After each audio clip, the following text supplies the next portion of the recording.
We're in the fifth lesson in the book of Leviticus, and we're going to be starting with chapter 6, verse 8. But before we get there, I wanted to invite you to go to my website at jimhastings.org, jimhastings.org. And when you pull it up, across the top, there are going to be some headers. One says Old Testament, New Testament, some other things. And I'd like to invite you to go under the word Old Testament and go to the book of Leviticus, click on Leviticus, and when it comes up, you're going to see all the lessons that are there. The first row of buttons will be for YouTube for each lesson. The second row of buttons will be for Vimeo. Some people like Vimeo instead of YouTube. The third row is for audio only, if you want to download the audio to play in your car. And the fourth row is the notes. And you can go to the Leviticus page and copy all the notes for these lessons, or you can go to the Deuteronomy page and copy all the notes. You can go to any book of the New Testament under the New Testament heading and copy any of the notes or see any of the videos. All of the New Testament has been taught. It is there, and many of the Old Testament books are there also. The reason why I said that to you is because at the beginning of this lesson, lesson 5, there's a chart that I have made for the notes that are on the board, the notes for each of the offerings that tell you everything you need to know about the offerings. And you can see them one right after another. The burnt, the grain, the sacrifice of peace offering, the sin offering, the guilt offering. From the first verse and on through the book of Leviticus, the Lord presented these 5 important offerings that He was going to require the nation of Israel to observe. These offerings and their details were completely new to the nation. And even though we can find similar offerings of the same names back in that old book of Genesis, those offerings do not conform to the restrictions of what was found and the guidance that was found in these instructions in the book of Leviticus. Now, I want to note here at this point of theological correctness, when you're studying the book of Genesis and you see one of these types of offerings mentioned in some way, we should never, ever apply the details in Leviticus back to those offerings. Abel, Cain, Noah, Abraham, Isaac, nor Jacob followed these instructions when making their offerings to the Lord back in the book of Genesis. They didn't know these instructions. The instructions were not given. They were not written down. We should also mention that at this point in the book of Leviticus, there are no priests in the nation of Israel yet. They have not been ordained. They have not been anointed. Aaron and his sons are there, and they're hearing it, and the Lord is going to tell them they're going to be the priest, but He hasn't anointed them yet. In fact, Moses is going to be the one who is going to do the ceremony to anoint the priest. We're going to get to that in next week's lesson. Now, all of this about these offerings and now the laws was just preliminary information, instructions, and laws that the Lord wanted the priest. You got that? Remember, this is the book of the priest. This is the book of the priest. The Lord wanted the priest to abide by these laws and these instructions when and after they were ordained. In other words, these offerings are going to be important in the ordination process, or at least a grain offering is. And these offerings are going to be important in the work of the priest when they start doing the priestly duties. But they have no priest yet. At this point in the 11th month out of Egypt, when the Lord is delivering this book of Leviticus to the people, there's no priest yet. But that will change in next week's lesson. So with chapter 6 and verse 8, the Lord began to apply laws to the 5 offerings that He has just detailed. These were laws for the priesthood to follow. The first was the law of the cooking time of the burnt offering. See, He didn't tell us in the burnt offering how long it was to cook. verse number 8 of chapter 6. Then the Lord spoke to Moses, saying, Command Aaron and his sons, saying, This is the law for the burnt offering. The burnt offering itself shall remain on the hearth of the altar all night until the morning. And the fire on the altar is to be kept burning on it. The fire on this brazen altar was to rage all night and render these burnt offerings all the way down to ash. So the next morning, after the burnt offering had been there all night and burning all night, the priest was to discard of the ashes of the burnt offering. But there was a law about that too. Verse 10. The priest is to put on his linen robe, and he shall put on undergarments next to his flesh. And he shall take up the ashes to which the fire reduces the burnt offering on the altar and place them beside the altar. So picture what it is. It's time to collect the ashes from the burnt offering, which have fallen through the grates of the hearth and are down in that fire below. And the priest was to collect these ashes in his formal priestly robes with the right undergarments and everything. The same robes that he wears when he is there doing the work of being a priest. He's to collect them, and he's to put them there in a bucket or whatever it is by the side of the brazen altar. And after the priest had collected the ashes from the brazen altar in the container, put them by the side of the altar, he was to change his dress. Verse 11. Then he shall take off his garments and put on other garments and carry the ashes outside the camp to a clean place. Now I want to remind you, this tabernacle complex is right in the middle of the camp. So he has got to go out some direction through a tribal area that is camping around this tabernacle complex to get to a place where he's going to dispose of these ashes. But before he leaves the complex, he takes off the dress garments of the priest and he puts on the garments of just the regular old people, of the common people, when he leaves the complex. He could not wear his priestly garments outside the complex. Oh, I told you that ahead of time. That's going to come later. We don't know that yet, but we've really gotten the address of it is while you're there doing the priestly duties with the ashes and everything, you wear your priestly garments. But when you're going to take them outside of the temple complex, you have to change clothes. When you leave your duties at the temple complex, you have to change your garments and put on your regular clothing when you leave the complex.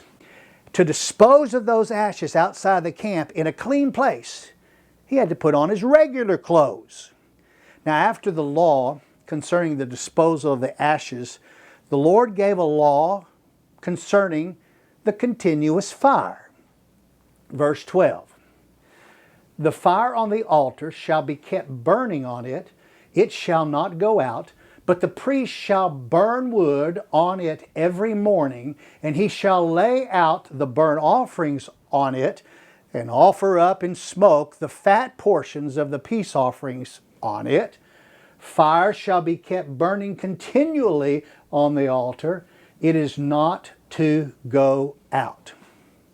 Now, no doubt, this law assumed that in the morning, the raging fire that went through the night would have burned down to where the ashes could be collected. But some of those burning coals would still be alive because under the Lord's order here, the fire could not and would not be allowed to go out.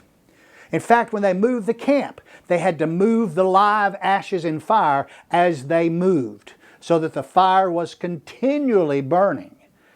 So then as soon as the ashes were collected, the fire would be stoked again and began to rage again for the burnt offering, and the fat of the peace offerings for that morning would come on anew for the day, and smoke would begin to rise. We now come to the law of the grain offering. The grain offering. It tells us who was to present the offering to the Lord and the place of the offering. Verse 14. Now this is the law of the grain offering.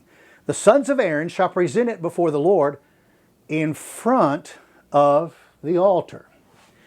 Now when the Lord said that the sons of Aaron shall present, it indicated that once the giver who brought the grain offering hands the parts of his offering over to the priest, to the sons of Aaron, these sons of Aaron would go to the brazen altar and place it on the altar, not the giver. The giver was not to place anything on the altar. Only the priest presented stuff and put it on the altar. The giver would bring it, he'd present it to the priest would put it on the altar. We don't even have priests yet, so this is instructions of what they're supposed to know to do when they become the priest.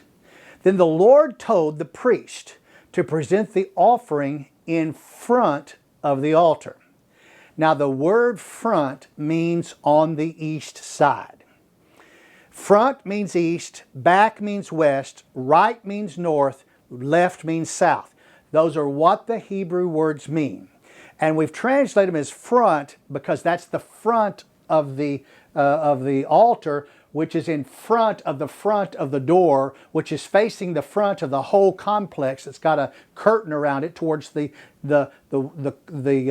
curtains that hang dangling down as the door. You go out towards the east. So the word front means the east side. Well, a goat, a sheep, and a ram, as we saw before, those offerings were presented to the priest on the north side of the altar. The birds were presented to the priest on the west side of the altar. The bulls were presented to the priest at the door of the tent of meeting, which was in front of the tent of meeting, which was to the west side of the altar. But once the grain offering was in the hands of the priest, that priest was to take it around the altar to the front side, to the east side, away from the tent of meeting side, and to put it on the altar of the brazen altar. And the amount of grain, we finally know how much it is. It was to be a handful. Now actually we learned that we've already known that back in the details. But verse 15 tells us this.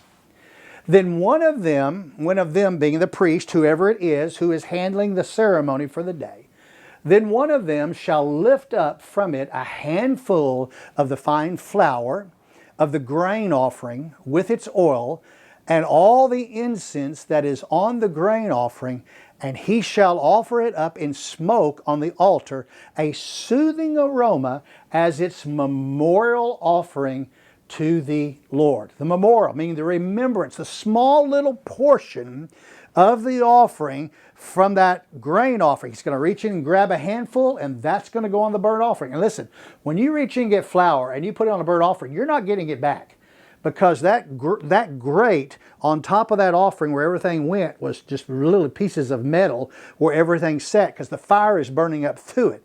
It went into the fire is where it went. So the words, then one of them, was a reference to the priest who was on duty at the time of the grain offering.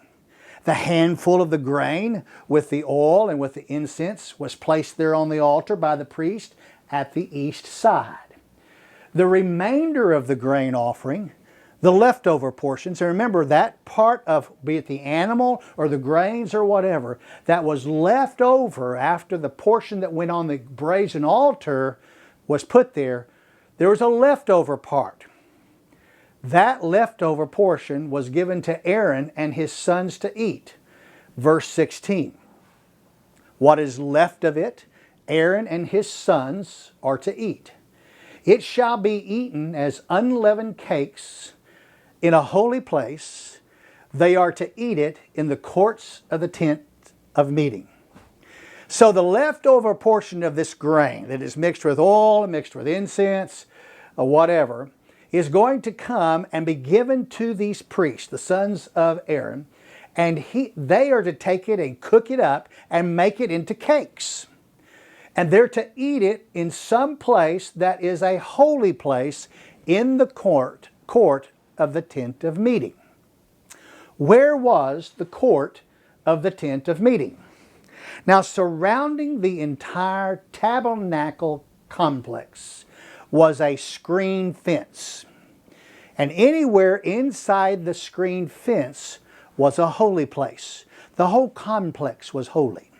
In other words, the cakes made from the leftover grain was to be eaten inside the screened area of the complex.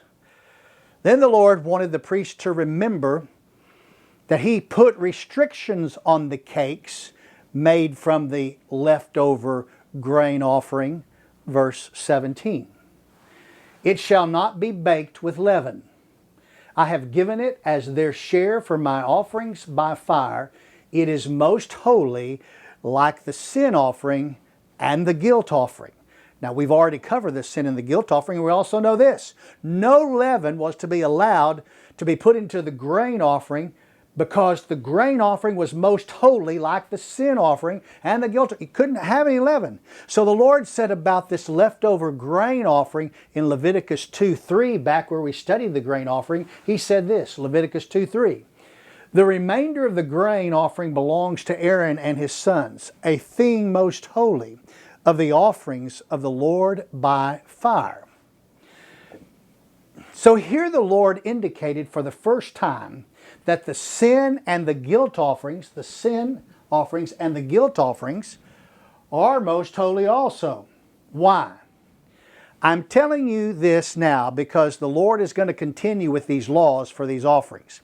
And we're going to learn the answer to the reoccurring question in our last lesson. What was done with the meat, the leftovers, of the animal after the fat was removed from the sin offering and from the guilt offering and offered on the brazen altar? Remember last week, continually after everything was presented, I'd say, we don't know what happened to the leftovers. We're going to have to wait till next week in chapter 7 to get to that. We're going to get to that. The answer, as we will discover, is the same as the leftovers of the grain offering. The meat is to be given to the priest, and the grain is to be given to the priest. But what for? The leftover portions of the grain offering, as well as the leftover portions of the sin and the guilt offerings, were to be ingested by the priest. Verse 18. Every male among the sons of Aaron may eat it. It is a permanent ordinance throughout your generations. From the offerings by fire to the Lord, whoever touches them will become consecrated. So the leftover portions of these offerings were given to the priest to eat as a permanent ordinance. They were most holy because they were part of a person's offering to the Lord for sin. And because it was part of the holy offering, the leftover portions were called consecrated. Now, to consecrate means to set apart for the service of the Lord. And the offerings that were set apart for the priest from the grain, the peace, the sin, and the guilt offerings were set apart for a holy purpose to feed the priest, the Lord's servants. Now, only the priests were to consume these portions because they were the ones set aside, consecrated, set aside by the Lord to be His priest, and they were the only ones who could eat the leftovers set aside for them. By eating the leftovers, the leftover offering portions each time, the priests were set aside anew. They were continually being consecrated by these gifts that were being brought in offerings. And so after speaking about the consecration of the leftovers of the grain and the sin and the guilt offerings, the Lord introduced the law of the ordination offering.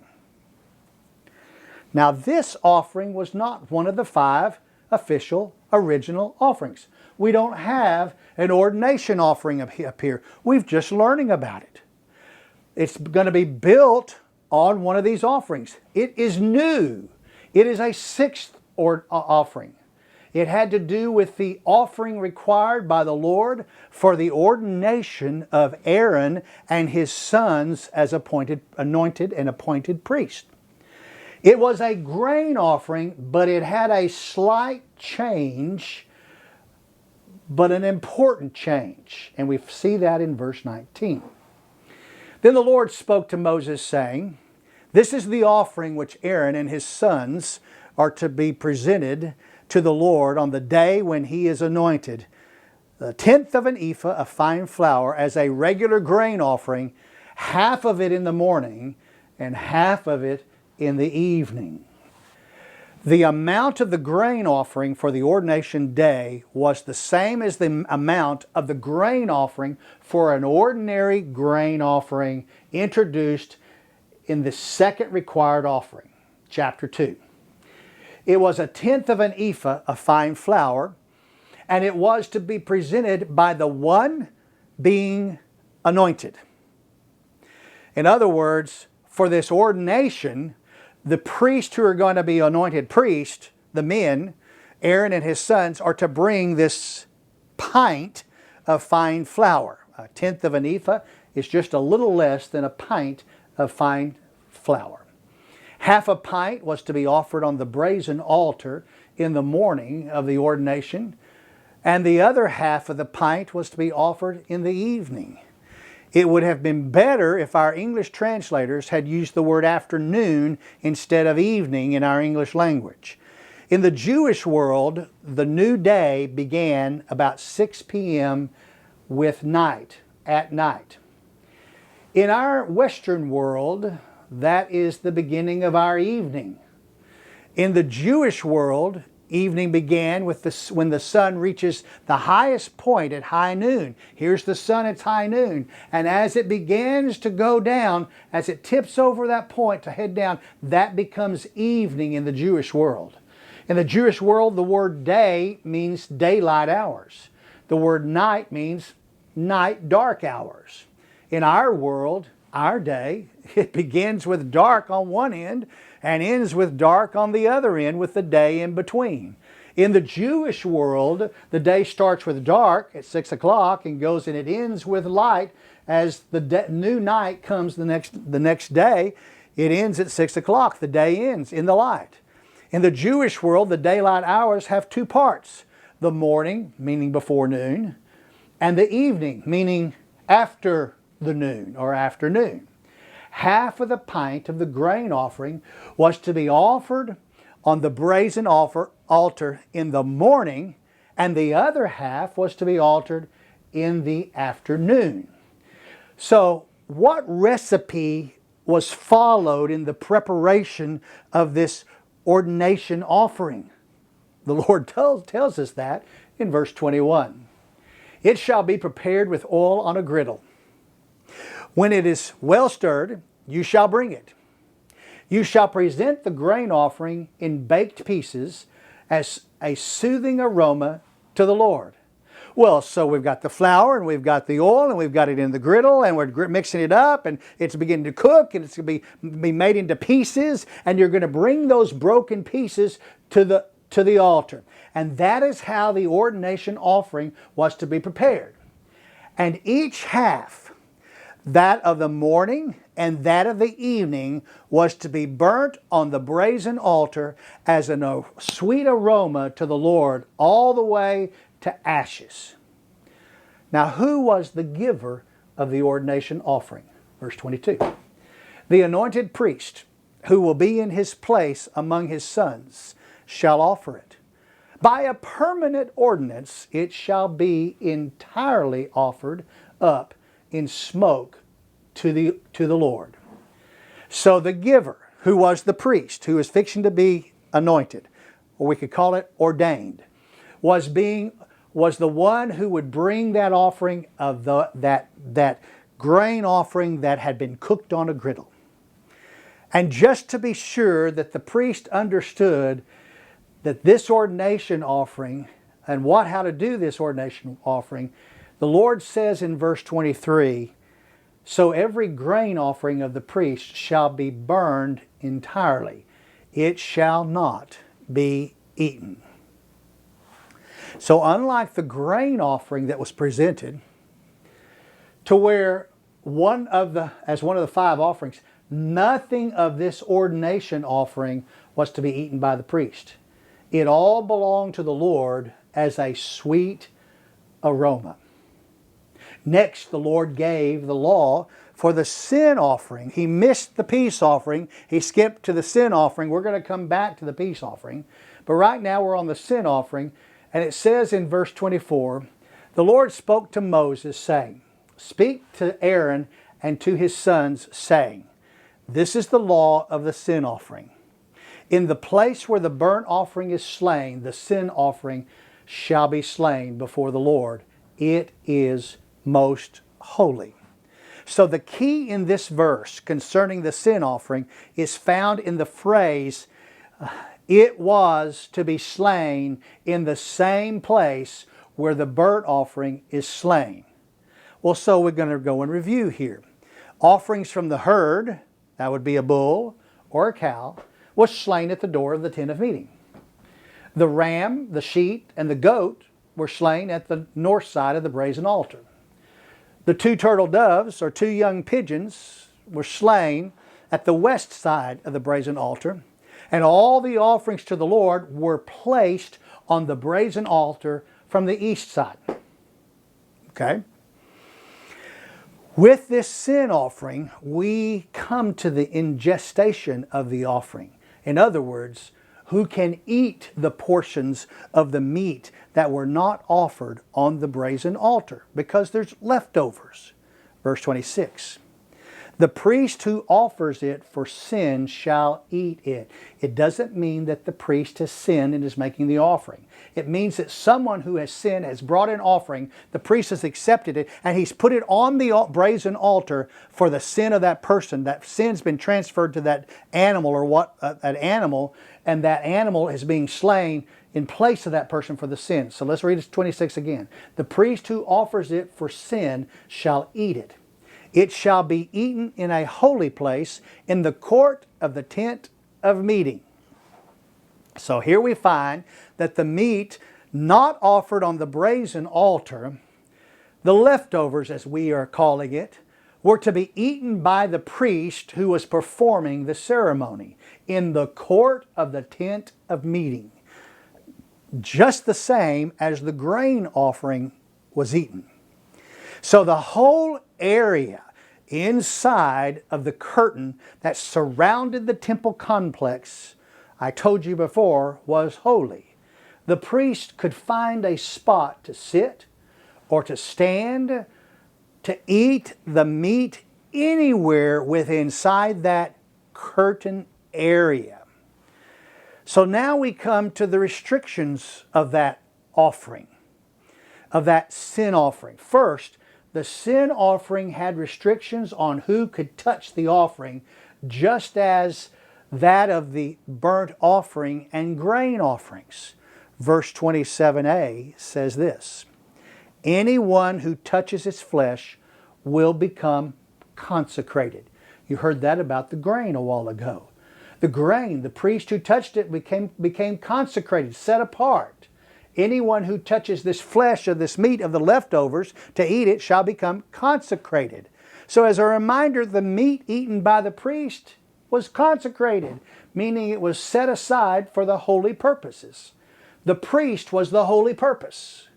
The offering was made to the Lord, and only the priests were designated to partake of the meat, the leftovers.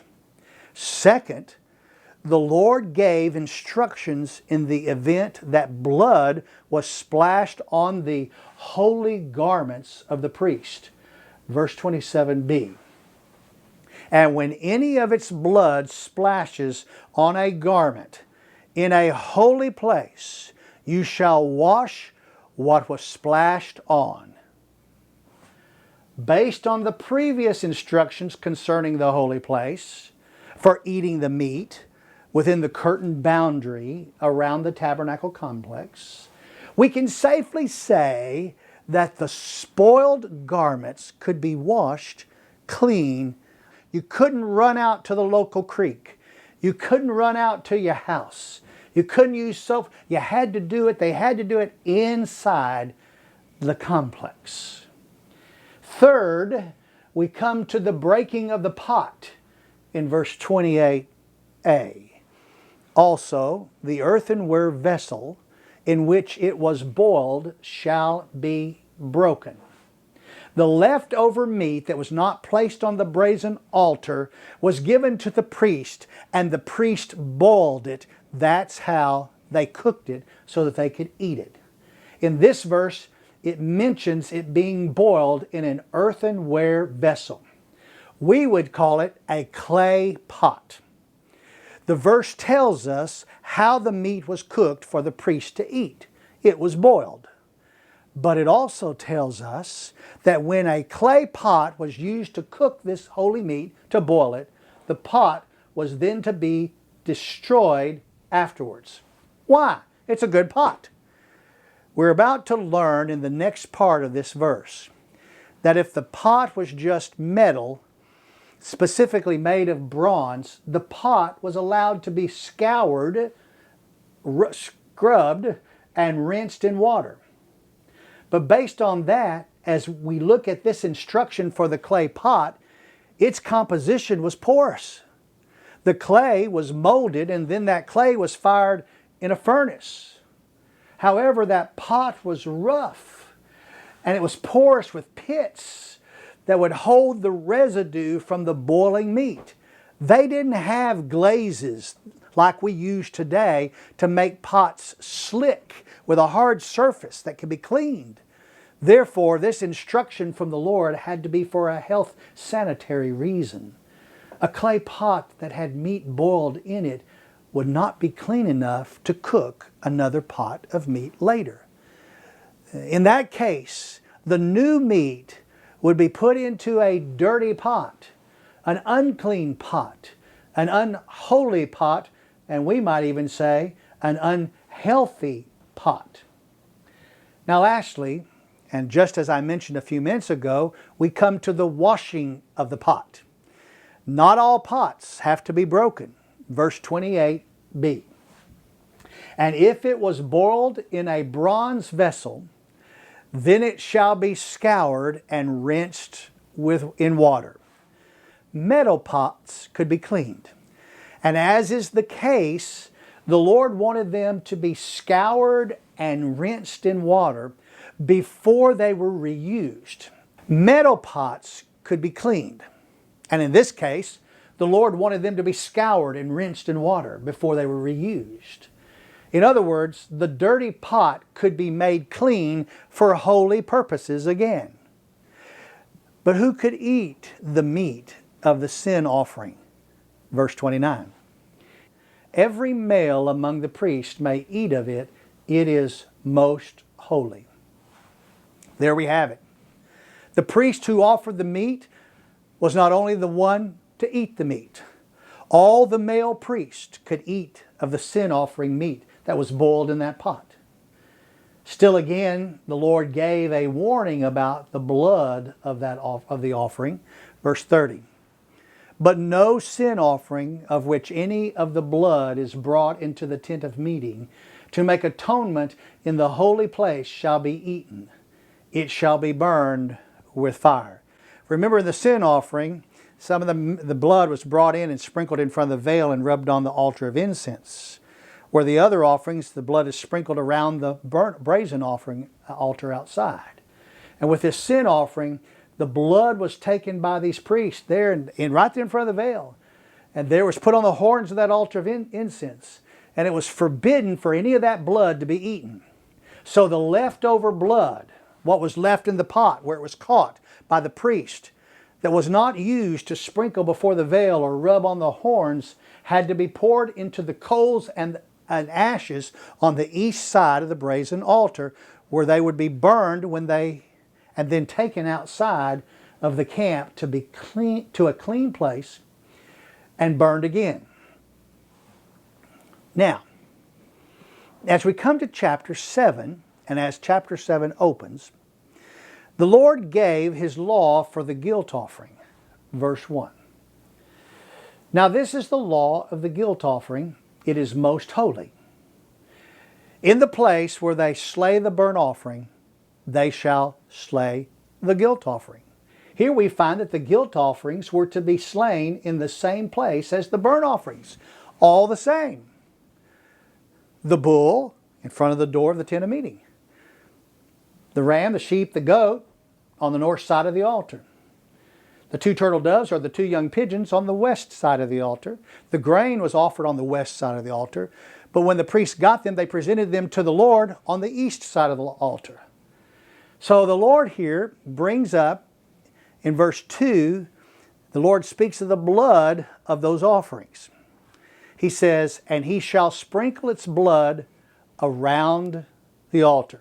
And as a reminder, the blood of the sin offering was sprinkled inside the tent of meeting. So the blood of the guilt offering was sprinkled around the brazen altar. And then there's the fat.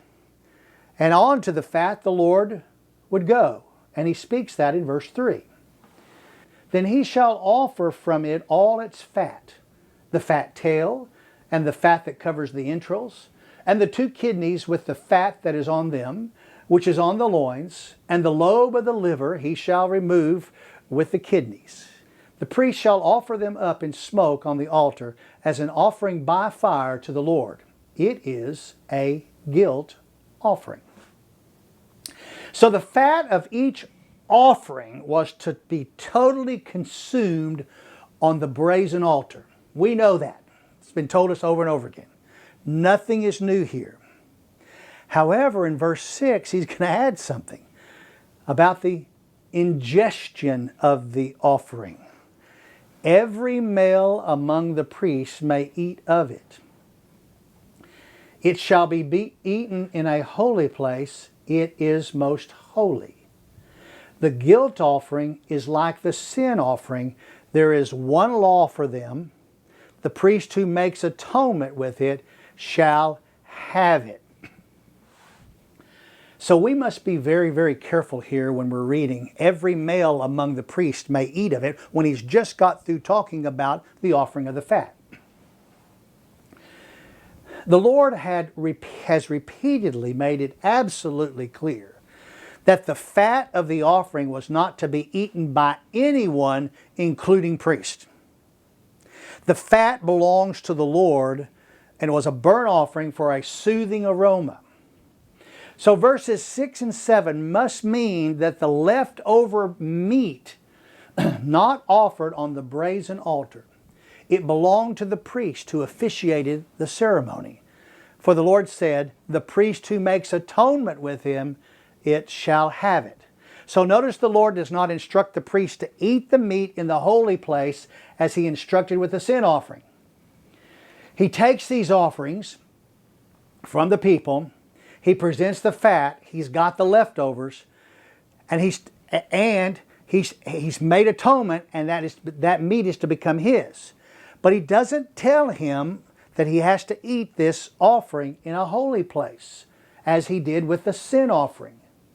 Each priest had a family, and the leftovers from the guilt offerings could surely be taken home to the family. Furthermore, the Lord gave the law for the hides of the guilt offerings, the skins that were skinned off of those animals, verse 8. Also the priest who presents any man's burnt offering, the priest shall have for himself the skin of the burnt offering which he has presented. So just as the priest who officiated the offerings received the meat, that priest also received the hide of the animal for his own. It could be used by him and for his family. Now, if you remember, if the person could not afford an animal for the guilt offering, which we said right here, then he could bring a grain offering. And he could bring 1/10 of an ephah of fine flour without oil or incense, and it could be offered. Verse 9 now tells us this. Likewise, every grain offering that is baked in the oven, and everything prepared in a pan or on a griddle, shall belong to the priest who presents it. Now the giver brings it to give, but the priest presents it. So the priest who is on duty is the one who gets to have that flour. That priest comes up with that offering and he takes a handful of that grain offering and he throws it on the brazen altar. And the rest belongs to him. It is the same in this instruction as it is back here in this guilt offering. So, but then the Lord addressed the owner of this grain of the guilt offering. And he does that in verse 10. Every grain offering mixed with oil or dry shall belong to all the sons of Aaron, to all alike. To them, the leftover ingredients not offered on the brazen offering are theirs. That's specific. The leftover grain offering belonging to those who were ordained as priests and their families. Those are the people who could consume it and who could eat it. In verse 11, the Lord then addressed the law of the sacrifice of peace offering and made additions to the ceremony in this instruction. You remember, here it is. I said we're going to skip it because he's going to do it last, and he does it last, and here we are. It's called the sacrifice of peace offering, and he's going to add 3 points to it. Let me tell you what they are, then you'll hear it again. A sacrifice of peace normally by itself, or it could be a sacrifice of peace in thanksgiving, or it could be a sacrifice of a vow, of peace for a vow, or it could be a sacrifice of peace for a free will offering, all based on this sacrifice of peace. Verse 11. Now this is the law of the sacrifice of peace offering, which shall be presented to the Lord. If he offers it by way of thanksgiving, then along with the sacrifice of thanksgiving, he shall offer unleavened cakes mixed with oil, and unleavened wafers spread with oil, and cakes of well-stirred fine flour mixed with oil. So when a person brought a sacrifice of peace offering for the purpose of thanksgiving, the priest was to add to that offering unleavened cakes mixed with oil, and unleavened wafers mixed with oil or spread with oil, and cakes of well-stirred fine flour mixed with oil. Think of it this way. It was the other items that the priest would need to add to complete the meal. He wasn't supposed to just eat the meat by itself. Verse 13. And with the sacrifice of his peace offering for thanksgiving, he shall present his offering with cakes of leavened bread. The Lord did not expect the priest to eat only meat for his meal. He allowed the priest to eat cakes and wafers with the meat. But the Lord did not allow the cakes and the wafers to be simply added to the meat at the time of the eating for the meal. Rather, portions of the cakes and the wafers used by the priest had to be offered on the brazen altar also. Verse 14 says, "Of this he shall present one of every offering as a contribution to the Lord. It shall belong to the priest who sprinkled the blood on the peace offering." So here we discover that a sample of the cakes and the wafers provided by the priest to complete the meal was also to be offered on the brazen altar. And the leftovers, the leftover cakes, the leftover wafers with oil belonged to the priest who performed the ceremony. And as far as the ingestion of the offering with the cakes, the wafers, and the oil by the priest, when was he allowed to eat these offerings? Verse 15. Now as for the flesh of the sacrifice of his thanksgiving peace offering, it shall be eaten on the day of his offering. He shall not leave any of it over until morning. So it will be allowed by the Lord to be eaten on the day that it's brought, it's offered. The priest provides the cakes and the wafers. It's offered, and it could be eaten that day. It cannot be eaten through the night, and it cannot be eaten the next morning. So then the Lord added another twist that we have not seen so far. The sacrifice of peace offering could also be a votive or free will offering, verse 16. But if the sacrifice of his offering is a votive or free will offering, It shall be eaten on the day that he offers his sacrifice, or on the next day what is left of it may be eaten. But what is left over from the flesh of the sacrifice on the third day shall be burned with fire. You bring in it because you want something from God with your hand out. That's a votive or a vow. You need something. You're asking Him for something. Or free will just means, hey, it's a spontaneous. I just want to give it. I just want to give it. So if a common person brought a sacrifice of peace offering as a vow, means based on he wants something, he's asking the Lord to do something. It's a votive, it's a vow offering, it's a pledge, it's an oath. If you'll do this, I'll do this. The leftover of the sacrifice of that peace offering attached with that vow or that votive could be eaten that day by the priest or the following day by the priest, but not on the third day. If there was any of it left over by the third day, it had to be burned instead of consumed. If a common person brought a free will offering as a voluntary or spontaneous sacrifice of peace offering as well, it could be eaten by the priest the day of the offering and the following day, but not on the third day. See, on the third day, any leftovers had to be burned. So it was the same for the free will and the votive offerings. Now for the thanks offering, you could only eat it on that day. For the votive and the vow and the free offering, you could eat it that day and the next day, but not the third day. Had to be burned on the third day. And the penalty for the third day ingestion of this votive or free will offering was severe. Verse 18. So if any of the flesh of the sacrifice of his peace offering should ever be eaten on the third day, he who offers it will not be accepted, and it will not be reckoned to his benefit. It shall be an offensive thing, and the person who eats of it will bear his own iniquity.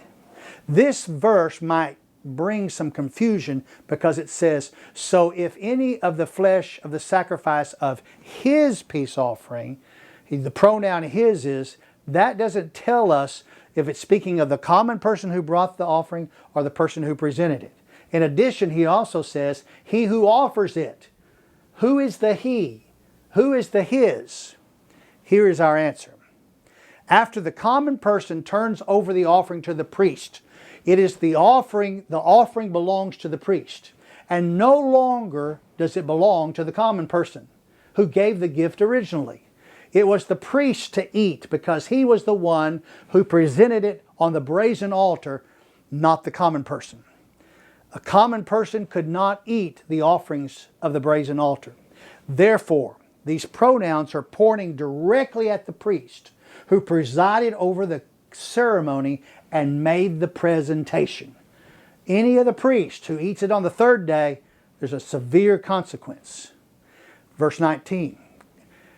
Also the flesh that touches anything unclean shall not be eaten. It shall be burned with fire.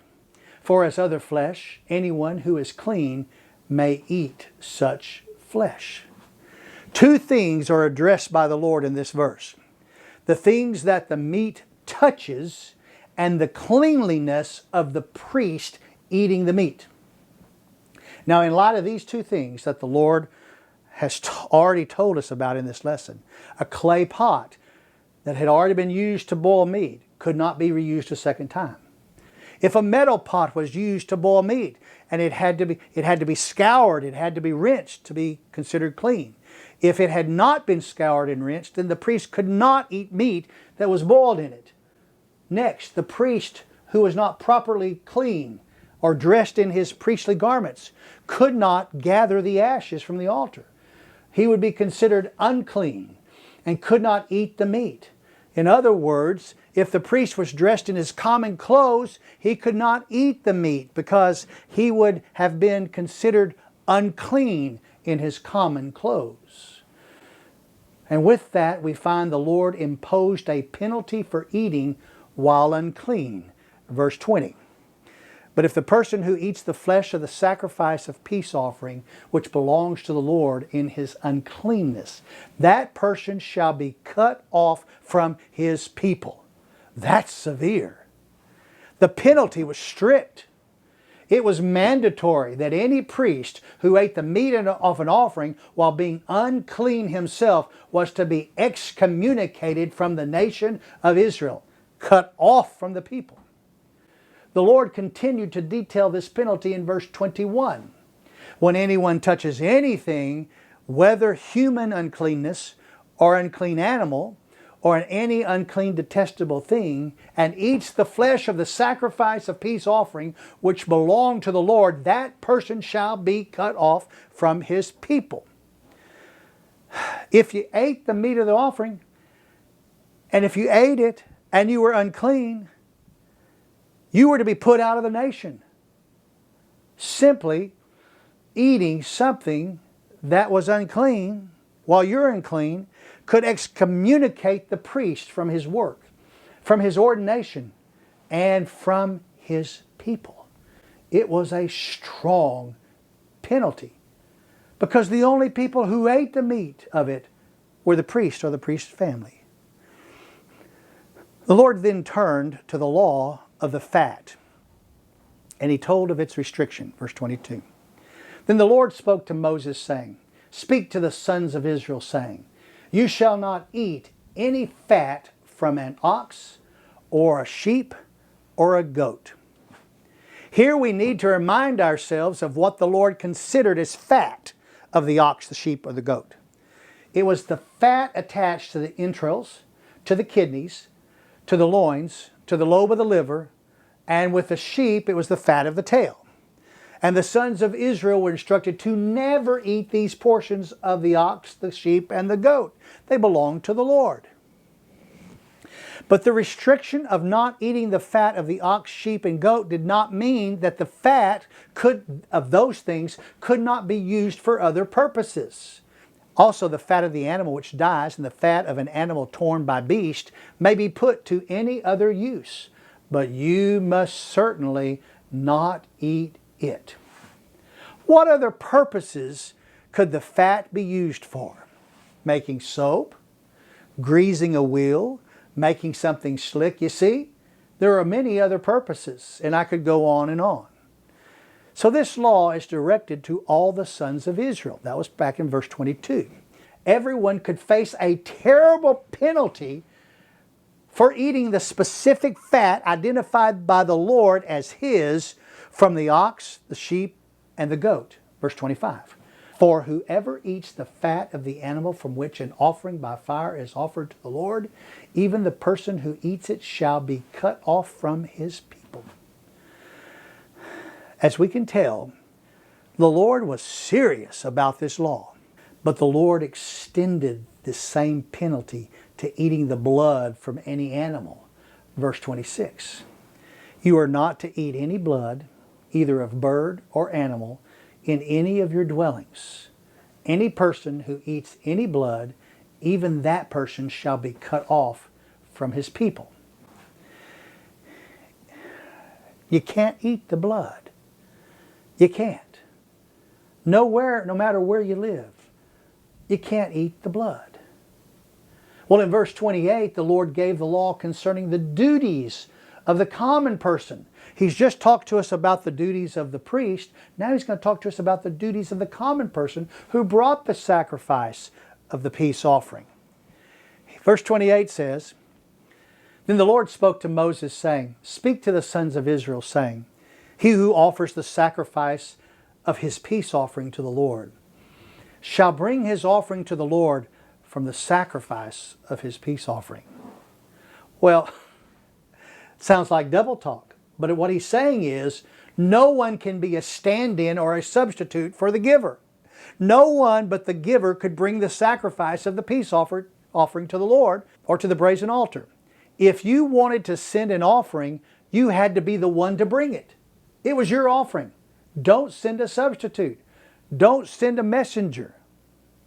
So once you brought the offering to the tabernacle complex, you had to be the one who handed it over to the priest, who would place it on the fire. Verse 38.